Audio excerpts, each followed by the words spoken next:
Hello and welcome to Ethical Hacking and Penetration Testing, brought to you by Eduonix. This is Chapter 5 and we're going to be covering desktop hacking techniques. So some of the topics we're going to be covering are security assessments of Linux, Trojans, backdoors, viruses and worms, hacking Windows, hacking Linux, data mining techniques, post-exploitation techniques, and also some malware analysis. So under the security assessment of Linux, we'll be covering partitions, minimize packages, check for listening ports using SSH, lock down cron jobs, turn on SELinux, yes, you actually are supposed to use it, turn off IPv6, and enable IP tables. Partitions. It's rather important to have different partitions to obtain higher data security in case of any disasters happening. By creating different partitions, data can be separated and grouped. When an unexpected accident occurs, only data of that partition will be damaged, while the data on other partitions may survive. Make sure you must have the following separate partitions, and ensure that third-party applications should be installed in a separate file system, usually under /opt.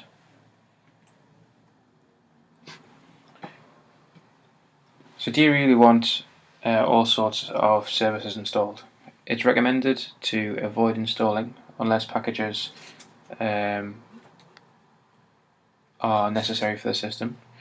This may minimize the risk that a compromise of one service may lead to a compromise of another service, and in the end, a compromise of your entire system. Find and remove or disable unwanted services from your Linux system to minimize any kind of vulnerabilities. You can use the check config command to find out what services are running on level 3. If you do a check config --list pipegrep 3:on, and once you've found out any services that you don't want running, you can disable them using check config space then the service name off. So for instance, if you didn't want named running, if you didn't want to act as a DNS server, you could just say check config named off. You can also use the RPM package manager, such as yum or apt-get, which are tools generally installed with most operating systems, to remove things from the system. So you can do, if it's yum, you can do yum-y remove and then the package name, say named, and then you can do sudo apt-get remove and then the package name again. Both ways of doing the same job, it just depends on which packaging or software management system you actually have installed in the first place. So you can check for listening ports. You can't do this in Windows, but it's not something that we generally do because the Windows firewall takes care of that kind of thing. So with the help of netstat, a particular networking command, you can view all open ports and the associated programs with it as well. As I said above, check config is the command to use to disable all services that you want to. However, one thing I should mention is that check config only gets rid of things on boot time. So if you want to disable something now, you need to go ahead and do a check config service name off and then also stop the service. So if you do a netstat -tulpn, or there is lots of shorter switches you can use, but that will give you the services, the port they're running on, and the associated application as well. It'll name it, it'll give you the PID, it'll tell you whether it's listening on TCP or UDP, that kind of thing. Netstat's a great application to use. It's got so many different switches on it, do so many different things. Just have a play with it, you can't break anything. So you can use SSH. Telnet and our login protocols use plain text and aren't encrypted in any way. SSH is a secure protocol that use encryption technology during the communication with the server. So you should never, as a good practice, you should never log on directly as root unless you really have to. You should log on as a user and then do sudo to execute commands. Sudo are specified in /etc sudoers.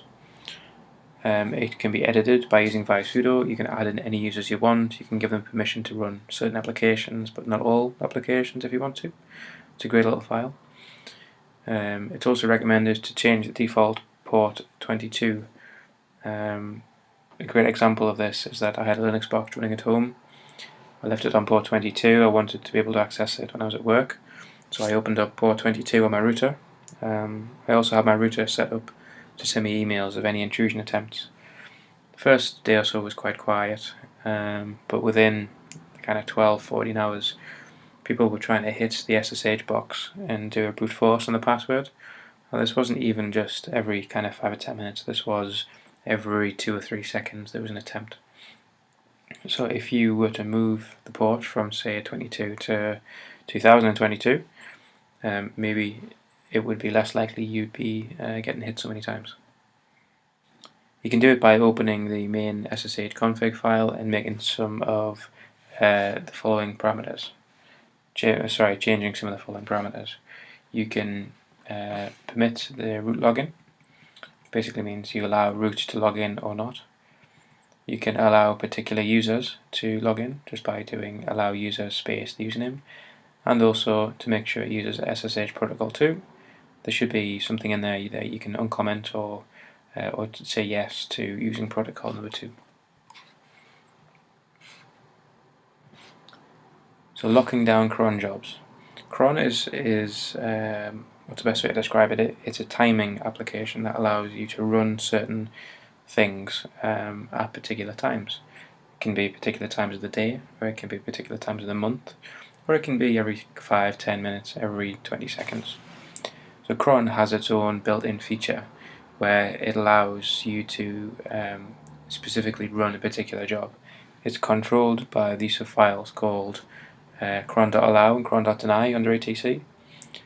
To lock a user using cron, simply add the user's names into cron.deny, and to allow the user to run cron, add them into the cron.allow file. If you would like to disable all users from using cron, add the all line into the cron.deny file. It's a good safeguard. You don't want people messing around with cron particularly, mainly because they could set something to run months in the future and you'd never even know about it until it actually came around and it ran. So everybody's worst nightmare, SE Linux. Stands for Security Enhanced Linux. Is a compulsory access control security mechanism provided by the kernel. Disabling SE Linux means removing security mechanism from the system.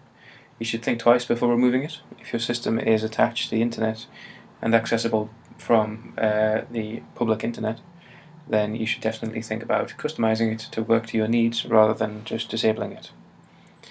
SE Linux provides 3 basic modes of operation. They are enforcing. This is the default mode, which enables and enforce the SE Linux security policy on the machine. Permissive, which in this mode SE Linux will not enforce the security policy on the system. Only warn and log actions. This mode is very useful in terms of troubleshooting SE Linux related issues. And the last one, which is everybody's favourite, is disabled. SE Linux is turned off. You can view the current status of SE Linux mode if you do a system-config-SE Linux or get enforce or even set status, SE status, sorry. They will all do pretty much exactly the same thing. So to turn on SE Linux, something everybody rarely does, you can use, as I say, SE status, and just to turn it on, you just do the set enforce, and then the mode is enforcing. IPv6, it's here. Nobody understands it. However, if you're using IPv4 at home, there's no reason for you to have IPv6 running. Unless you have some IPv6 connected devices, then that would be a different story. If you're not using IPv6, then you should disable it, because most of the applications or policies not required for IPv6 protocol, and currently it doesn't require to be run on the server either. Go to your network configuration file and you should add in the following lines to disable it. So use your text editor and edit the etc sysconfig network file, and add in or comment out networking underscore IPv6 equals yes and replace it with no. And the same for IPv6.init, which stands for initiate. Change that to no as well if you can.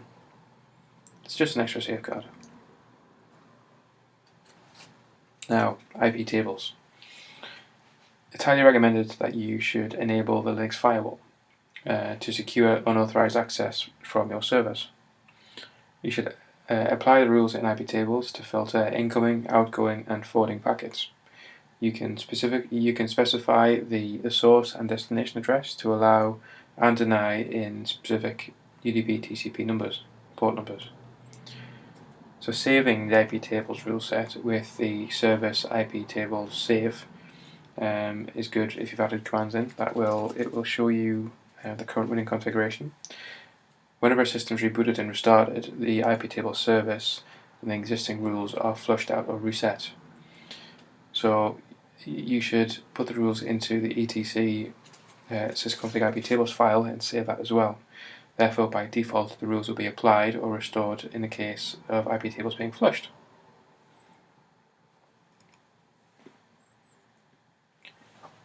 So this is how you check the status of IP tables. You do a -L to list the rules, a -N to display them in a numeric format, and a -V to give you a verbose mode. So this is telling us that the first rule, there's been 6 packets, which equal 396 bytes, and it's basically from any source to any source, any protocol in or out. What you'd be looking for is, you see this line here, where you've got new TCP DPT :22, so that presumes that it's going to be something that is using SSH to access the server. And at the minute it's got 0 packets here. What you want to be looking for if you were auditing something like this is for there to be hundreds of thousands of packets on a particular rule, which means IP tables is working as it should and it's dropping them. But if you're being brute forced, it should be blatantly obvious if you do this.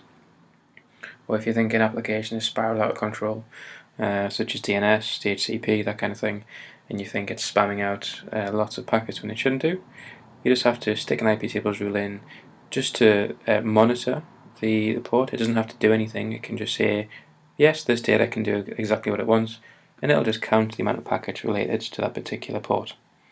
Really quite simple to do and quite a fantastic tool.